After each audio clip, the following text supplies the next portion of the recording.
Herzlich willkommen heute wieder bei Lernen der Zukunft. Und heute habe ich uns einen wunderbaren Gast, nämlich zugeschaltet heute.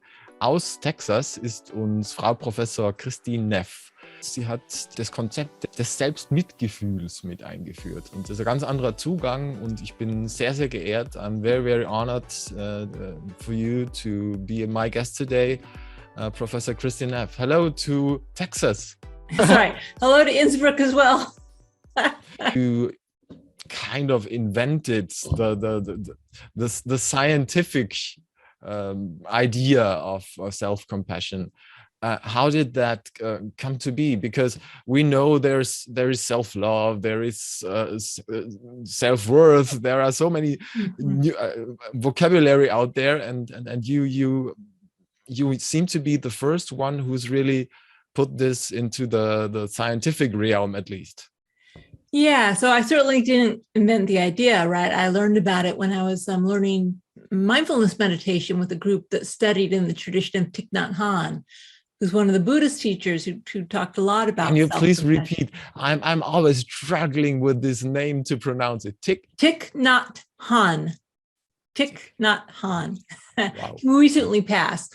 People call him Thai for short, but he was probably one of the most well-known Buddhist teachers who talks about self-compassion. And so I was learning it in my own life, in my personal practice, and really seeing the profound difference it was having in my personal life.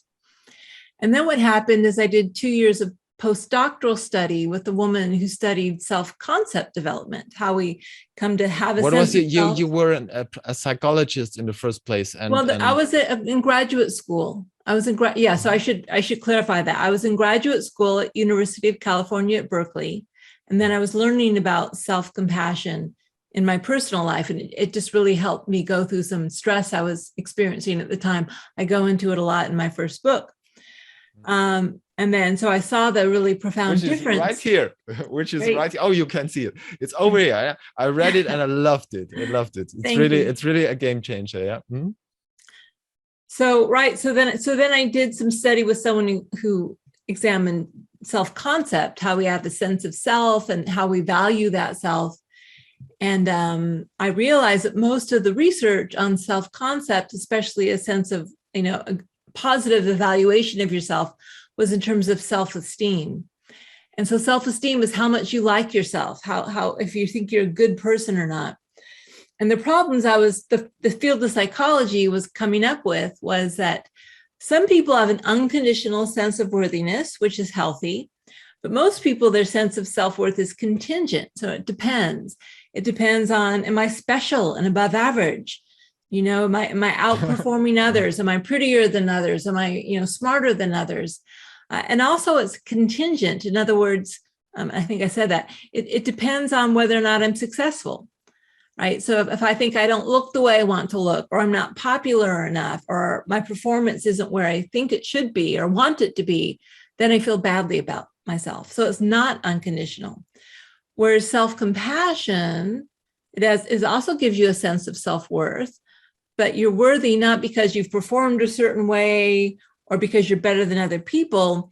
Your worth is just intrinsically because you are a flawed human being worthy of kindness, care, concern, compassion, like everyone else. And so once I started seeing that, I realized that no one had really studied self-compassion, at least the way that I was understanding it in my personal practice. So then I developed a model of self-compassion and a scale to measure it. And that was about 20 years ago. And now there's, I think, over 4,000 studies now of self-compassion. So it's a big field, including dissertations, but it's a big field. And you started it, actually. You could probably say that. I think that'd be a fair statement. Yeah. Wow. There is a Christoph Germer, or how do you pronounce it? Yes, Christopher Germer. So Christopher Germer is my very close colleague, and I met him in 2008. It was a really exciting time, the early turn of the millennium, because there was this meeting of people who had some sort of contemplative practice, whether it's meditation or Buddhism, and also science. And so the Dalai Lama, in accordance with a group called the Mind and Life Foundation, which this whole idea was to bring together science and contemplative practice. They held a big retreat for scientists, a silent retreat, where the idea is you'd merge kind of first-person experiential experience with third-person objective scientific understandings. And I met Chris Germer on that retreat, and he said, you know, Kristin, your research is great, but it's not enough. I mean, I'm convinced it helps people. You need to figure out how to teach people to be more self-compassionate. And I had no experience in doing that. And Chris actually had, because he was one of the people that was teaching mindfulness to psychotherapists. So we teamed up and we co-developed what's called the Mindful Self-Compassion Program, which was one of the first programs to actually, you know, an intervention, time limited 8 weeks, to teach people how to be more self-compassionate. And I think that's partly why the field of self-compassion research has exploded, because you can actually teach the skill. So it's, you know, we know it's good for you, and we can also teach you how to do it, which is great. This is also available as a book or as an online course? Yes, both. You can take it in person. There are a lot of teachers in Germany who teach the Mindful Self-Compassion program in German. And it's often best to learn the program in your native language, because the language is going to make more sense to you. But we also have the Mindful Self-Compassion workbook, which I think is translated into German as well. And you can also take the course online, both in German and in English. So there's a lot of ways. This is a live course, isn't it? Or you can take it live, yes. Mm-hmm. So live video you have a course, teacher, and yes, you've got a small group. This all happened because of COVID, right? So that was really the gift of COVID for us, is we used to do it all in person. We have teachers all over the world teaching it, but now they can teach online, which makes it more accessible to more people. So. Mm-hmm. Mm-hmm. And going back to the actual concept, there are 3 components. Could you, for those of us, which might be the majority of the people watching here, just tell us about what the self-compassion concept consists of? Yes. Okay. So when most people think of self-compassion, they think of kind of the emotional tone of it, which is kindness. So in other words, we're kind. Being nice to yourself. Being kind. When I try to explain, what would you do to your best friend? So kind of exactly, like being friendly toward yourself. So the word nice is, you know, sometimes if you're really a good friend, you got to tell your friend something they don't want to hear. So it's not only nice in terms of pleasant, but it's helpful, right? So compassion in this world of science is defined as a motivation to alleviate suffering. So the idea is we turn that motivation inward. We try to help ourselves. We're a good friend to ourselves. We're warm, we're supportive, we're encouraging. Sometimes we may be tough if we need to help ourselves. So that's really the kindness aspect of compassion, as opposed to, for most people, they tend to be judgmental. They tend to be harsh. They think that being hard on themselves is going to help themselves, even though it really doesn't. But it's more typical for people to be harsh and judgmental as opposed to kind and understanding. But it's more you can always add stories if you want to, if you have from some of your attendees or so, or your own, if you want to. That makes it a bit more vivid. Right. Well, you know, so I mean, I think if you look at most people, let's say let's say you're a student, maybe you're a college student, and you fail an exam. Most people, instead of saying, ouch, that's really hard, you failed the exam. Well, it's okay, everyone fails. You know, how can we figure out how to do it better next time? Most people say, you stupid idiot, right? Yeah. So thinking that if I shame myself, I'm such a stupid idiot, I didn't study enough, it's my fault, I'm so bad. They think that it's so painful that's actually going to help them do better next time. Right? So that's kind of the more common way to do it, is to beat yourself into improvement, for instance, as opposed to supporting yourself to improvement. But kindness is not just enough. I mean, for instance, Donald Trump is probably, he thinks he's being kind to himself. He loves himself. He thinks he's great. So it's not, so kindness alone doesn't make compassion. We also need 2 other elements. We need mindfulness. So mindfulness is at the foundation of self-compassion. So mindfulness is what allows you to see clearly. I mean, so, I don't think Donald Trump sees himself very clearly, right? He sees what he wants to see and not what he doesn't want to see. In order to really be compassionate, in order to really help ourselves, we can't just have an illusion of ourselves. We need to see ourselves clearly, which means we need to acknowledge our flaws and weaknesses, not just our strengths. And really importantly, we need to be willing to face our pain, face what's uncomfortable. Often we don't want to go there because it's too painful. So either we ignore it or we suppress it. I'm just not going to think about it, la, la, la. So that's not mindfulness. Or what we do is we get lost in it. Like, I can't believe this happened. It's the worst thing in the world. And like, we get consumed. And I don't mean that to belittle our suffering, but the idea is we get so consumed by the pain that we don't have the perspective needed to step outside of ourselves and treat ourselves like a friend, to say, wow, I'm really having a hard time. Maybe I need some kindness and support here. We're just lost in it. So mindfulness is kind of gives some balance. We're aware of what's happening, but there's some space and perspective around it. So that's really, in some ways, the first step of self-compassion. Otherwise, it's just, positive thinking, or, it could be even narcissism, or it could be just fooling yourself. So we need that clear seeing in order to really be helpful to ourselves. So what is the technique or the question that we have to ask ourselves? Facing our negative sides, as you mentioned. Well, so it's really, what would it be like? Because of course I would find lots of them, but I don't know how this would support my compassion. Right. So mindfulness basically means being aware of what's happening for you. So being aware of a thought or an emotion of pain or difficulty or fear or a feeling of shame. Right. So just really acknowledging and being aware of what's happening for you in the moment. So self-awareness in this. It's self-awareness, right? So you need to have self-awareness to give yourself compassion. Otherwise, if you're just like saying, I'm great, like every day and every way I'm getting better and better. Well, that's actually maybe not true.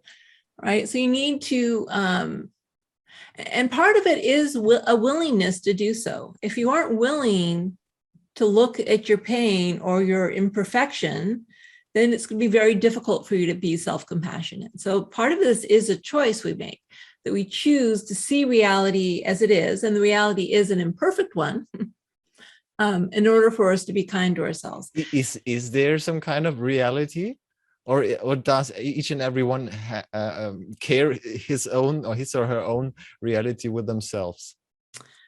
Well, that's a really complex question. I just got back from a retreat with Rupert Spira on non-duality. So I could go deeply into that question, but I think it's going to take us too far astray.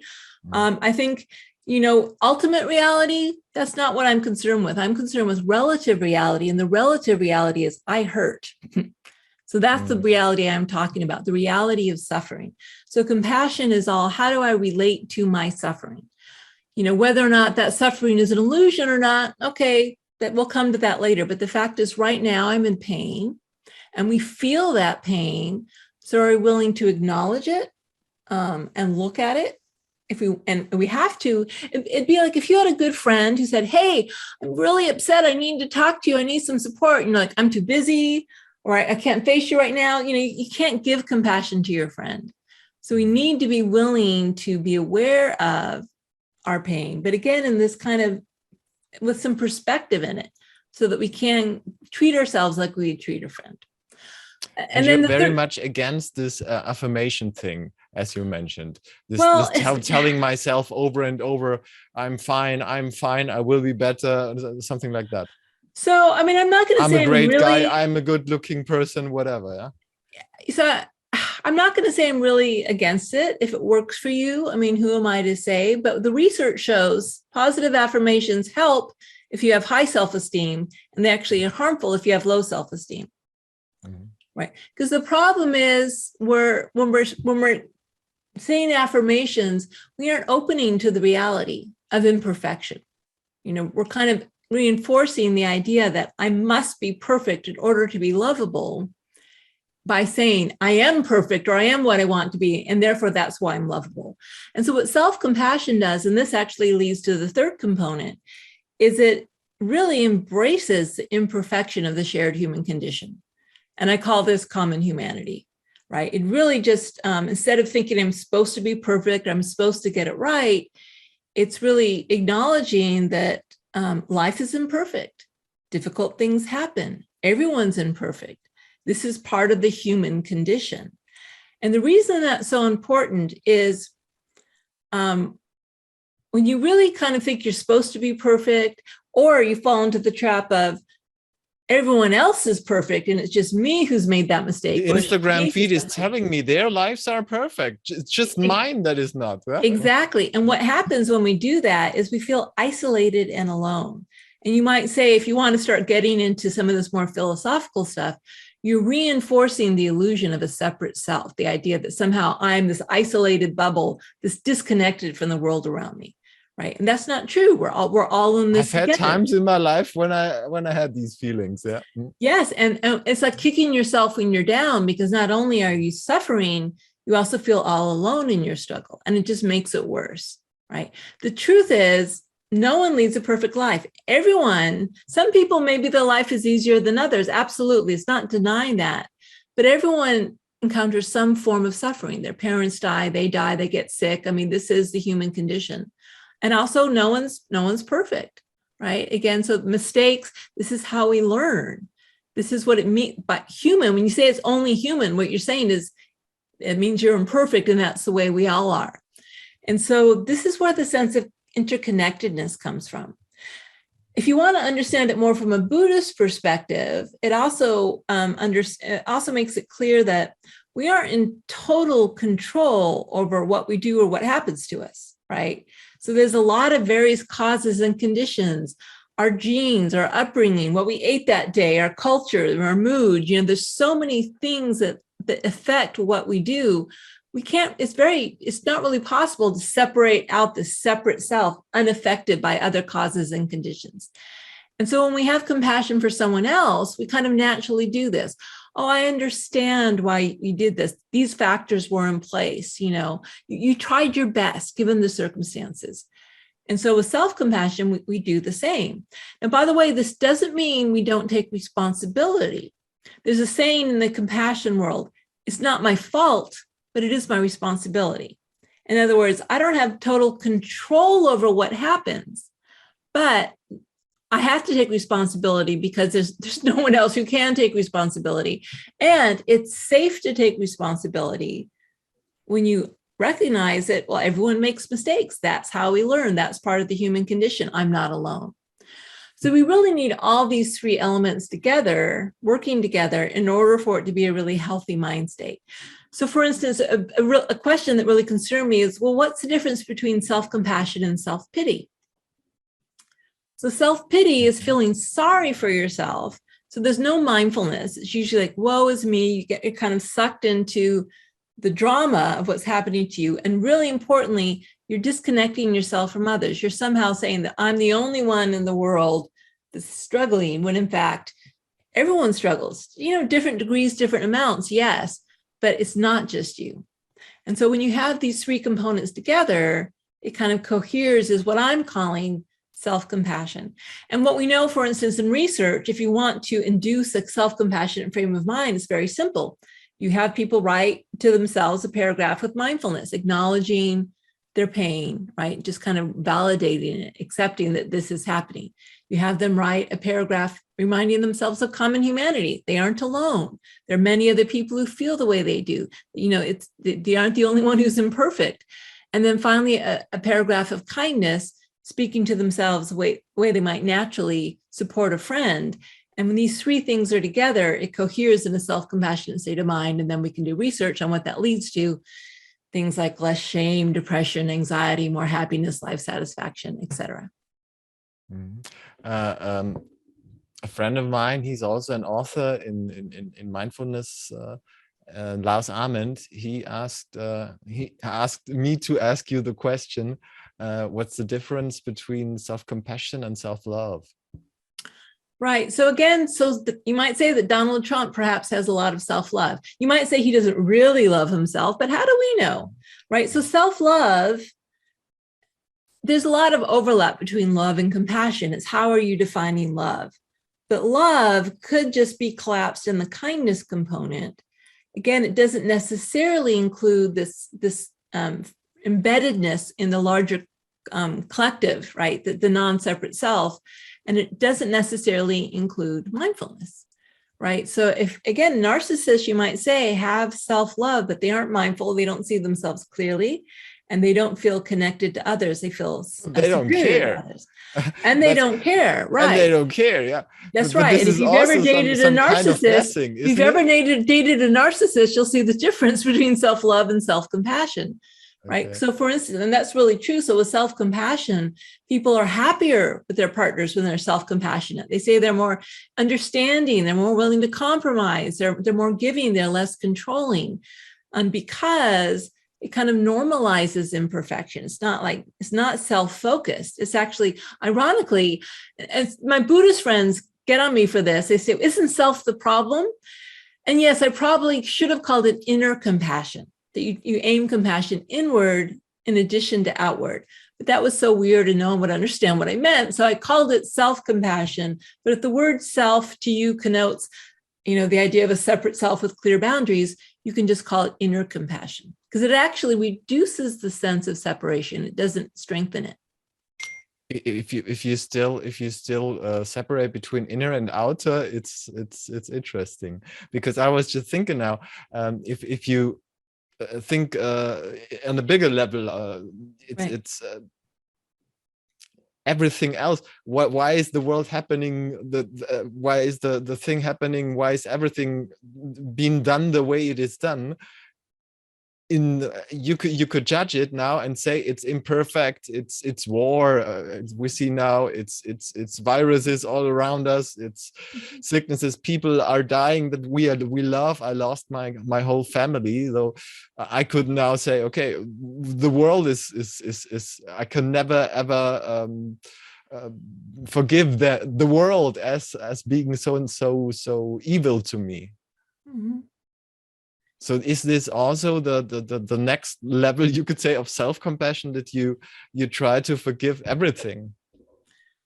So the way we approach compassion is kind of also forgiving yourself for. Yeah, it's not exactly the same. So first of all, in terms of your question in inner and outer, so the idea is it's every direction. So when you're compassionate, sorry, I'm going to turn off my phone.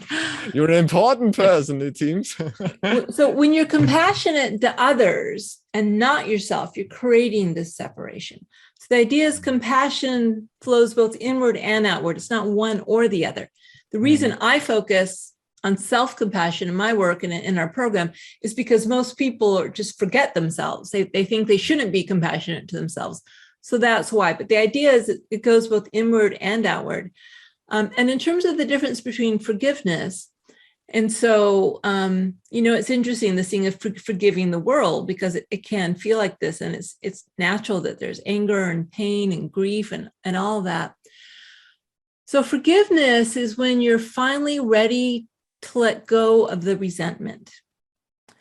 But self-compassion, I really think, needs to come before forgiveness. So in other words, you need to open to the pain of the resentment, the pain of the anger, the pain of the grief. Again, holding it, acknowledging it, feeling it, remembering that you aren't alone. I mean, you aren't alone in your feelings of anger and resentment for what this world is like. I mean, you definitely aren't alone. And then kindness, support, asking yourself, what do you need in this moment? Even if it's just emotional support, if it's sympathy, if it's just warmth, care, if maybe it's taking some action that you can take to try to make things better.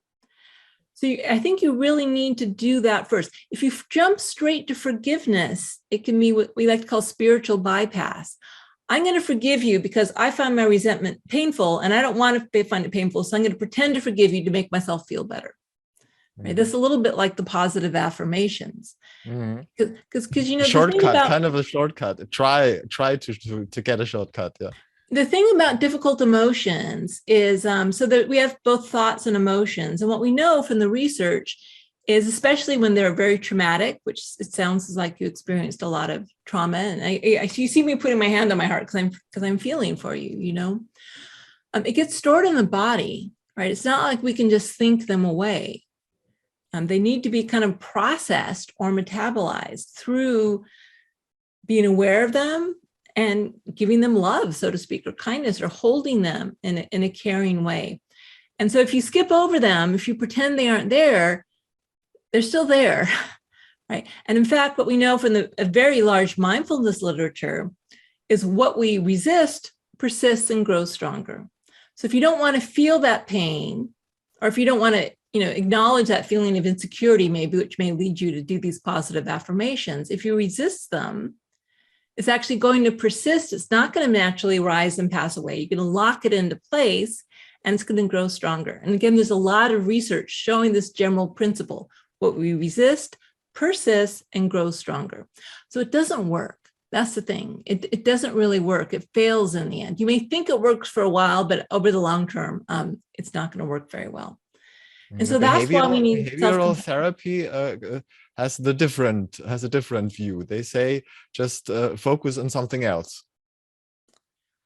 Well, not cognitive behavioral therapy, right? So cognitive behavioral therapy teaches you to try to change where you're understanding the situation, so that those difficult feelings aren't being generated. Usually it doesn't, it depends what type of therapy you're talking about. Usually it doesn't just say distract yourself.